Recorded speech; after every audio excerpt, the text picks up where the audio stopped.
Vengo a hablarles que el tema se llama los órganos garantes de transparencia o de acceso a la información, que es una reforma constitucional en materia de transparencia que se acaba de aprobar en febrero de este año.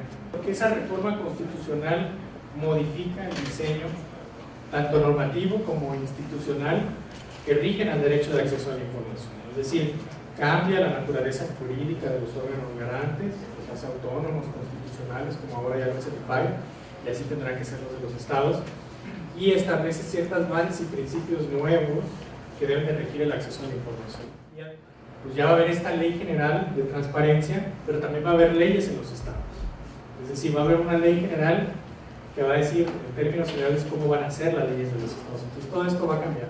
Hasta 2007, como vamos a ver ahorita, y creo que también ya vieron un poco la reforma de 2007, es cuando el derecho a la información se regula como tal, como derecho humano y como un derecho fundamental en la Constitución. Pero en 1996 vino un ejercicio muy interesante por parte del Poder Judicial, en donde por primera vez reconocen el derecho a la información en una resolución de la Suprema Corte de Justicia. En todos los países ya existía, México sí llegó muy tarde.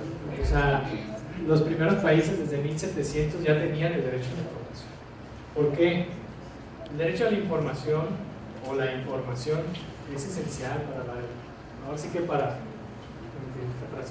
la vida democrática de cualquier país, para poder participar políticamente, para que los ciudadanos participen en una sociedad, pues ¿qué requiere? Pues información, ¿no? Lo ideal sería que cuando nosotros vayamos a votar tuviéramos toda la información por parte de los candidatos para poder tomar una buena decisión al votar, ¿no?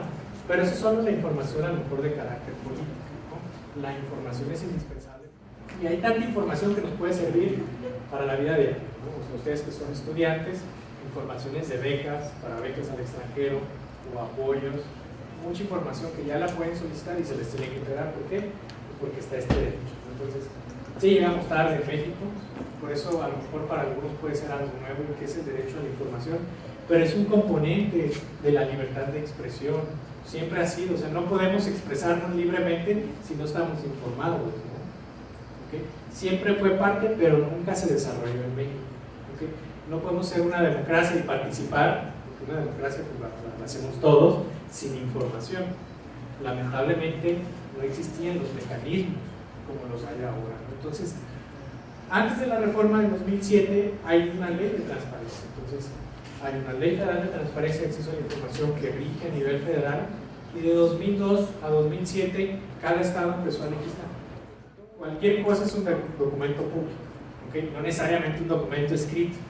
¿Okay?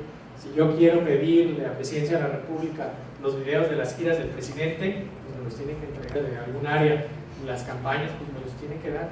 ¿Por qué? Aunque estén en ese formato de video y en video digital, son documentos públicos, ¿no? Donde decían, bueno, güey, es que yo pedí información de un periodo, de un ayuntamiento, y ya no está esa información, y la verdad no hace mucho tiempo, pero no tenemos tampoco la cultura de los archivos.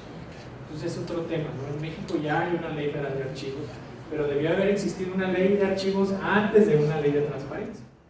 Esta lámina, al último, al final de la presentación traigo la nueva, donde ven cómo ya cambió, con base en la reforma constitucional, el diseño tanto normativo e institucional, ¿no? La siguiente, por favor. Bueno, esto me voy muy rápido. Si quieres, dale. Me voy a parar en la de Puebla, dale. Aquí en Puebla, por ejemplo, derivado de la reforma constitucional de 2007, pues siguieron existiendo pues, ciertos problemas, ¿no? O sea, los congresos estatales. En Puebla, la Constitución decía que tenía que haber un órgano autónomo y especializado, ¿okay? En el Estado. Y en Puebla por muchos años había un órgano autónomo especializado, bueno, un órgano especializado, pero para el Poder Ejecutivo, uno para el Poder Judicial, uno para el Poder, o sea, actualizados. Y una parte muy importante, que también existen sanciones en materia de transparencia. Ya hay sanciones en varios estados, por ejemplo en Jalisco hay un delito por no entregar información pública. O sea, es delito. Si tú no entregas la información, es delito. Eso es algo que está causando muchos problemas, pero bueno, al final de cuentas, para que exista una verdadera rendición de cuentas, seguramente Eduardo Borges les dijo, el sistema de rendición de cuentas, uno de sus elementos es que haya sanciones. porque si no hay sanción en la rendición de cuentas, nunca va a haber una rendición de cuentas. O sea, tiene que haber información por un lado, tiene que haber pues, obviamente participación ciudadana, pero en la rendición de cuentas tiene que haber sanciones. Entonces, esto fue lo que contenía la reforma al artículo 6 en 2007, y este era el modelo que existía en el derecho a la información hasta el 6 de febrero de 2014. ¿Okay? Ese era el modelo, por decirlo de una forma, donde había una ley federal y leyes estatales, un IFAI y órganos de transparencia en los estados, y, bueno, y con competencia federal, el IFAI, y estatal y municipal los órganos.